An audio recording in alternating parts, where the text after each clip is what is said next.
पुढच्या बातमीकडे वळूया। मुंबईमध्ये निघणाऱ्या 9 ऑगस्टच्या मराठा मोर्चा आधी शिष्टमंडळाने सरकारशी चर्चा करावी। सरकार त्यांना चर्चेचं निमंत्रण देईल असं सार्वजनिक बांधकाम मंत्री चंद्रकांत पाटील यांनी म्हटलंय। मुंबईतल्या नियोजित मराठा मोर्चाच्या पार्श्वभूमीवर आज सहकार मंत्री चंद्रकांत पाटील यांनी ही माहिती दिली। कोपर्डी घटनेनंतर महाराष्ट्रात एकूण 58 मराठा मोर्चे निघाले, ज्यानंतर मराठा तरुणांसाठी सरकारने अनेक निर्णय घेतलेले आहेत। दुसरीकडे आरक्षण आणि अॅट्रॉसिटीचा मुद्दा अजूनही न्यायप्रविष्ट आहे। सरकार त्यासाठी चर्चेतून तोडगा काढू इच्छितं असं चंद्रकांत पाटील यांनी स्पष्ट केलं आहे।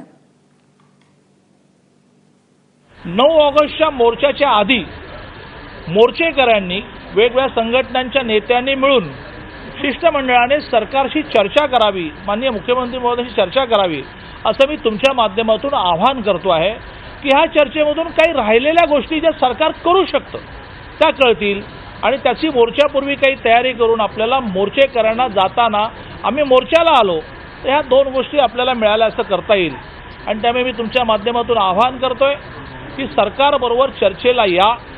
हे चर्चेला येताना किती संख्येने यायचं हे सगळ्यांनी मिळून ठरवा आणि त्याप्रमाणे सरकार चर्चा करेल।